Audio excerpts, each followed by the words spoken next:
September 1st, 1923. The company sent down the new orders today. They want us to double the output on shaft 9. I told the suits up top that the support beams are groaning under the weight of the mountain, but they didn't care. They said geology reports show a massive anthracite vein just 50 yards deeper. They call it the black gold. The men are tired. Their faces are grey with dust that never washes off, but they need the money. We all do. So, I signed the paper. I signed our lives away for a few extra dollars a day. September 3rd. Something strange happened during the morning shift. Usually the tunnels are crawling with rats. They eat our scraps. They are a nuisance, but they are part of the mine. Today, they were gone. All of them. While inspecting the lower levels, I saw a stream of them. Thousands of rats running up towards the surface. They weren't looking for food. They were fleeing. Animals know when the earth is about to turn against you. I should have listened to the rats. I brought Pip, my canary, down to level 4 today. He's usually the loudest thing in the dark, singing his little heart out.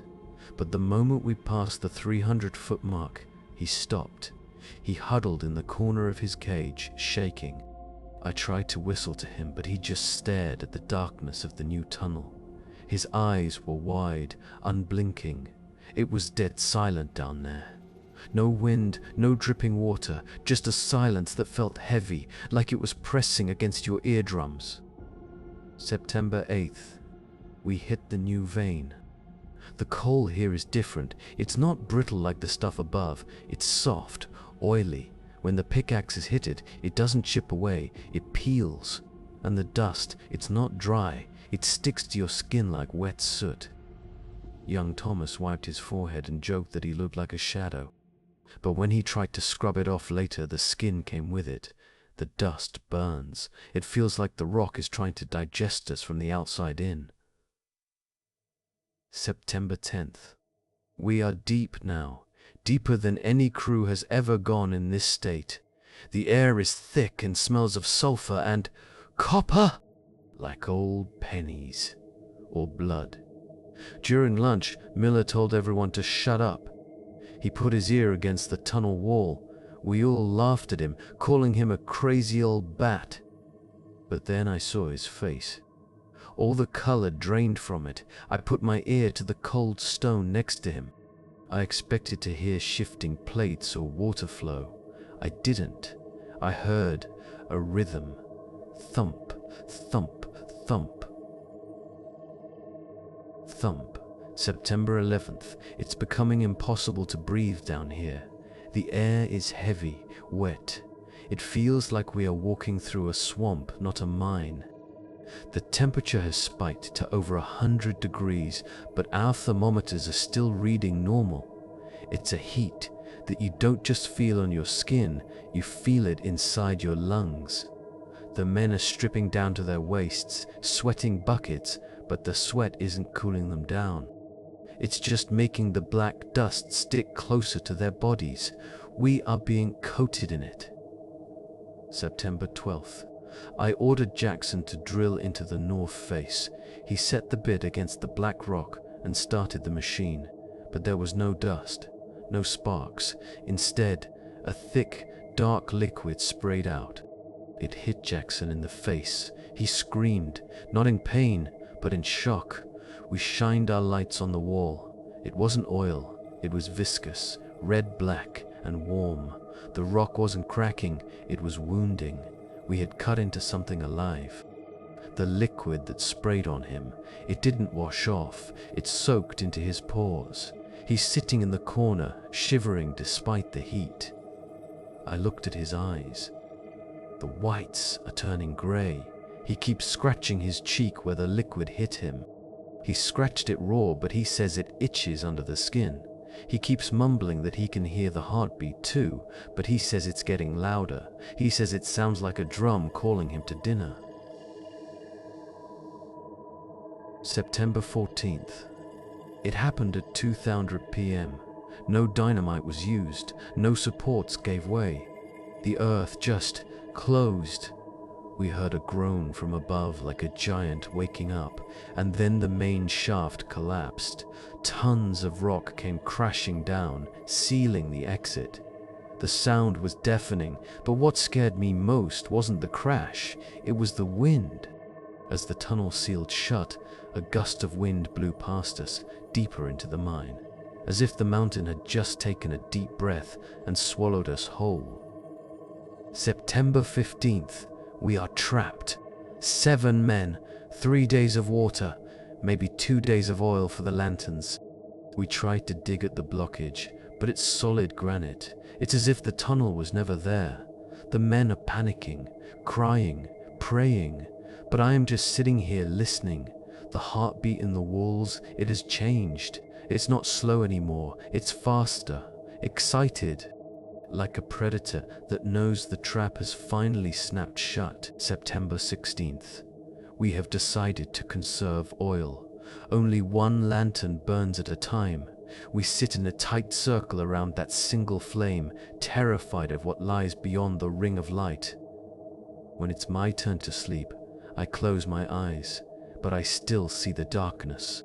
It feels heavy, like water pressing against my eyelids. And in the dark corners of the tunnel, just outside the light, I swear I can see shapes moving, not rats, something tall, something that bends in ways a human shouldn't. He is sitting away from the group, in the shadows. I heard a crunching sound coming from his direction. I thought maybe he had hidden some food from us. I shone the light on him. He wasn't eating bread.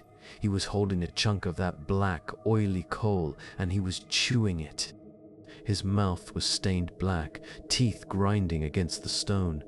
He looked at me, swallowed hard, and whispered, "It's sweet, Elias. It tastes like honey." Young Thomas woke up screaming that he heard his wife calling him. He said the voice came from the ventilator shaft. I told him it was just the wind, but then I heard it too.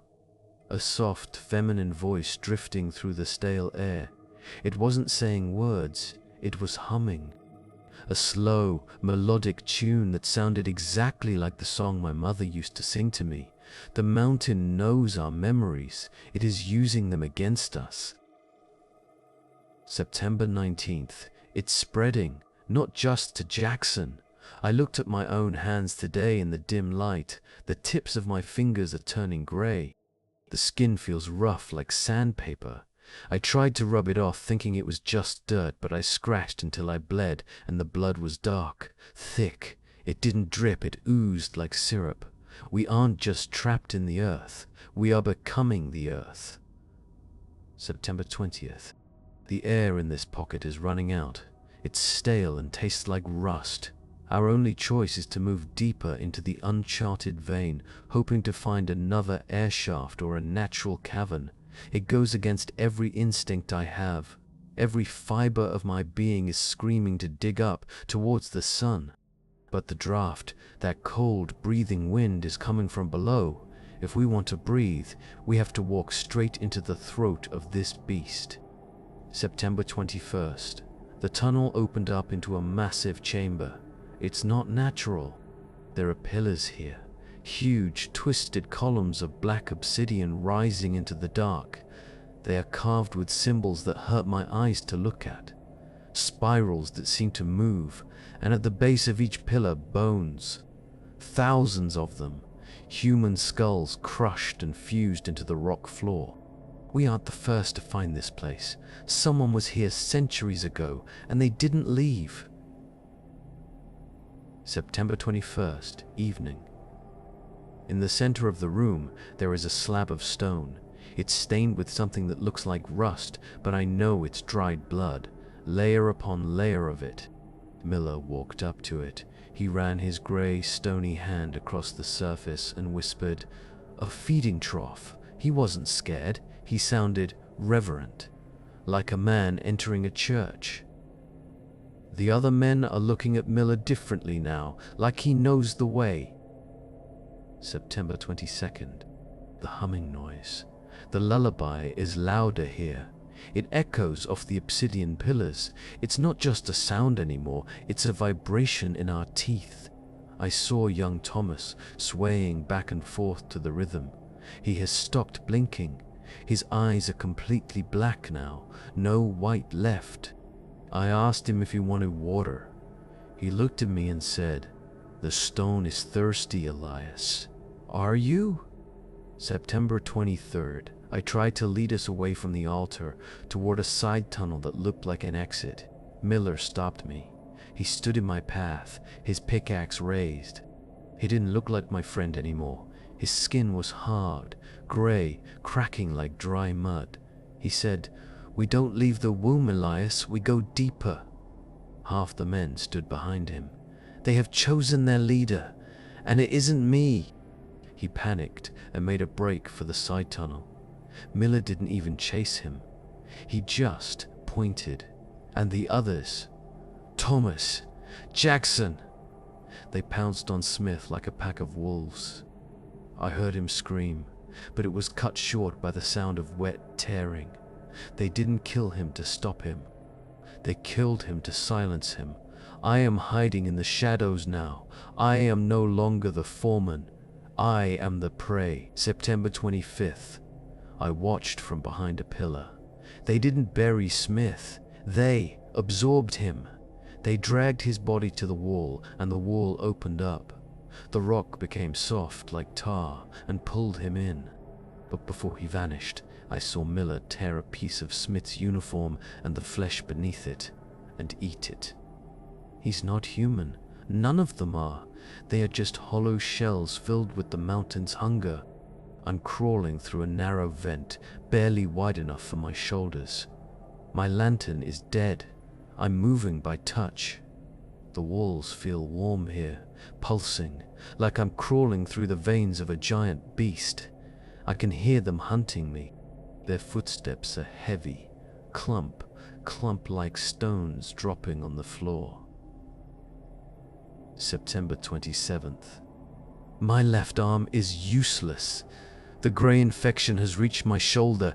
It's heavy, like I'm dragging a statue's arm. I can't bend my fingers. I tried to cut the skin with my knife to bleed out the poison, but the blade snapped. My skin is harder than steel. I am turning into the very thing I'm running from. If I stop moving, I will freeze in place. I will become just another statue in this hell. The mountain speaks to me now, not in whispers, but clearly. It uses the voices of people I loved, my wife, my father. They tell me to stop fighting. Rest, Elias, they say. The surface is cold, the earth is warm. Let us hold you. It's so tempting. Every step is agony. Why shouldn't I just lie down and let the rock take me? Because I have one match left and 3 sticks of dynamite. September 29th. The vent opened up into the final chamber. I am looking at it now. It defies logic. It defies God. Suspended in the center of a vast cavern is a massive, beating organ. It's the size of a cathedral. It glows with a sick, red light. Veins of magma run from it into the walls. This is the source. This is the heart of the world. And it is awake. They are here. Miller and the others. But they have changed again. They have fused together. Their bodies have melted into a single, writhing mass of stone and flesh at the base of the heart. A wall of living sentinels. They are waiting for me. They knew I would come. They want me to join the cluster, to be the final piece. September 30th. I have a plan. It's a suicide mission, but I'm already dead. The infection has reached my neck. I can feel my throat stiffening. I can't swallow. I have to get close enough to the heart to throw the dynamite into the main valve. The heat is blistering. My clothes are singeing against my skin. I have to move now, before my legs turn to solid rock. September 30th, 11:00 p.m. I stepped out of the shadows. The Miller thing turned its many heads toward me. It didn't attack. It spoke. A boom that shook the cavern. "Welcome home, Elias." It opened its arms, arms made of jagged slate and bone, to embrace me. I didn't speak. I couldn't. I just started walking, dragging my stone leg. 1 step, 2 steps. September 30th, 11:10 p.m. They are on me, hands grabbing my arms, pulling me down, but they aren't tearing me apart. They are trying to merge with me. I can feel their skin melting into mine. It burns. God, it burns. I kicked Miller in the face, and his stone jaw shattered. I'm 10 feet away. Just 10 feet. I can see the valve opening and closing like a breathing mouth. September 30th, 11:15 p.m. I am pinned down. The weight of them is crushing me. My good hand, my human hand, is free. I'm holding the dynamite. I'm holding the match. My fingers are shaking. Not from fear, but because the nerves are dying. I have to strike it against the rock of Miller's shoulder. This is it. Forgive me, Mary. Forgive me for dying in the dark. I struck the match. The flame flared up, blue and orange against the eternal blackness. The Miller!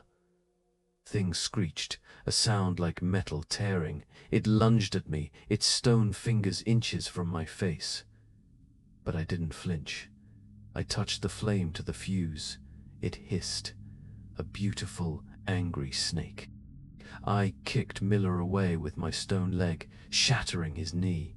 I have 3 seconds. 2 seconds. I reared back my human arm and threw the bundle. It spun through the air, end over end. Time seemed to slow down. I watched it sail over the writhing mass of creatures, perfectly aimed. It dropped straight into the open valve of the throbbing heart. The valve snapped shut instinctively, swallowing the fire. 1 second! 0! The explosion didn't sound like a bang. It sounded like a gasp. The heart expanded violently, glowing blinding white. And then, it screamed. A psychic shockwave that didn't just break rocks. It broke my mind. I felt every vein in my body burst. The creatures around me fell instantly, turning to dust. The ceiling of the cavern cracked open like an eggshell. Then came the collapse. Millions of tons of granite, shale, and coal came crashing down. The heat was gone. The light was gone. I felt a crushing weight slam into me, driving me into the floor. Bones snapped. But I didn't die. That's the cruel joke. The stone didn't kill me. It caught me. Long static. Heavy, grinding breathing. I don't know how much time has passed. Days? Years? It is quiet now. The screaming has stopped. I can't see anything. I can't move my arms. I can't move my legs. I am encased in solid rock. But I am awake. Why am I awake? I should be dead. I tried to scream, but my jaw wouldn't open. It is fused shut.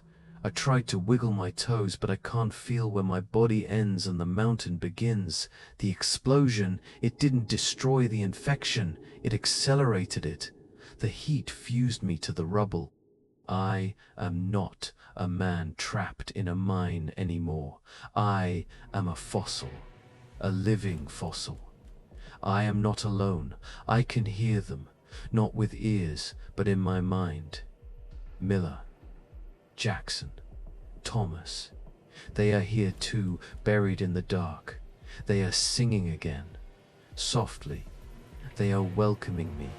It was just wounded. It is healing, and it is using us to knit itself back together.